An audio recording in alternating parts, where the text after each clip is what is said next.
The small town was quiet that evening. Streetlights flickered, and the sound of motorbikes echoed in the distance.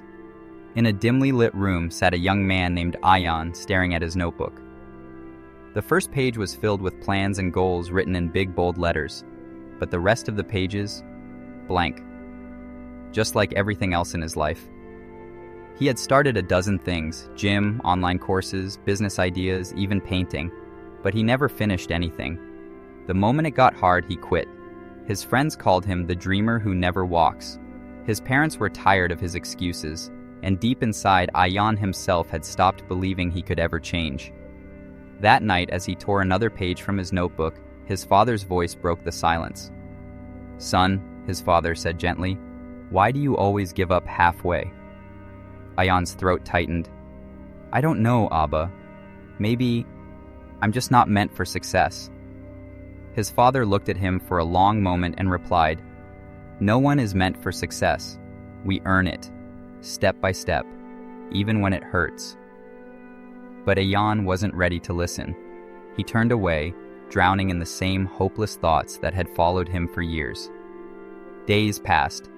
One afternoon, Ayan joined his cousin in a local marathon just for fun. He wasn't trained, but he thought he could manage a few kilometers.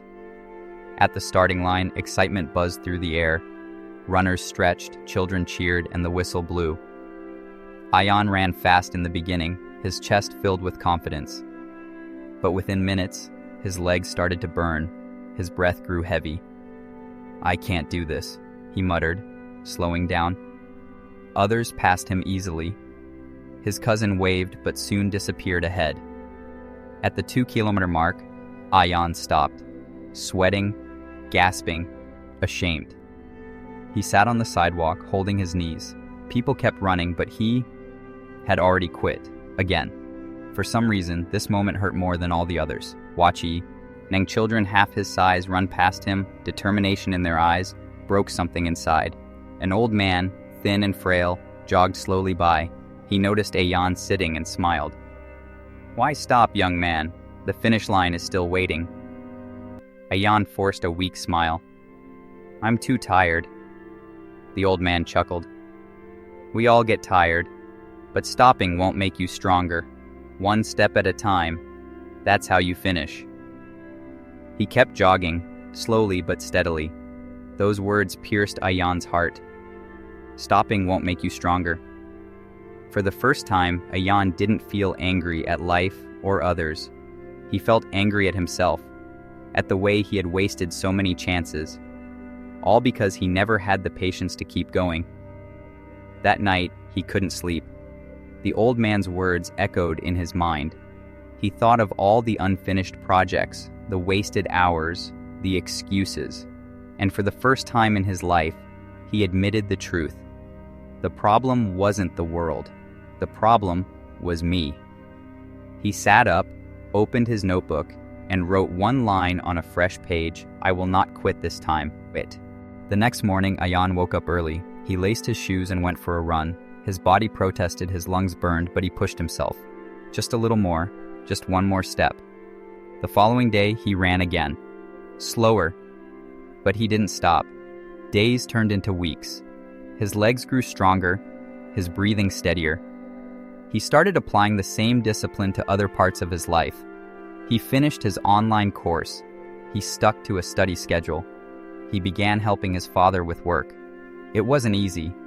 Many times he wanted to give up again, but every time that thought appeared, he remembered the old man's words and whispered to himself, "One step at a time." Months later, Ayan stood at the starting line of another marathon. This time, he wasn't running for fun. He was running to prove something to himself. The whistle blew. He ran, not too fast, not too slow. His cousin cheered him on. His father watched silently from the crowd, his eyes filled with pride. Kilometer after kilometer, Ayan's legs screamed in pain, but he refused to stop.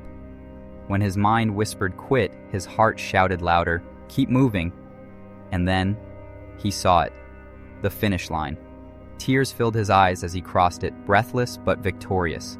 It wasn't about the medal. It wasn't about the crowd. It was about the boy who used to quit. finally proving to himself that he could finish. From that day on, Ayan's life transformed. He became known in his town not as the dreamer who gave up, but as the young man who never stopped. His consistency built discipline. His discipline built success.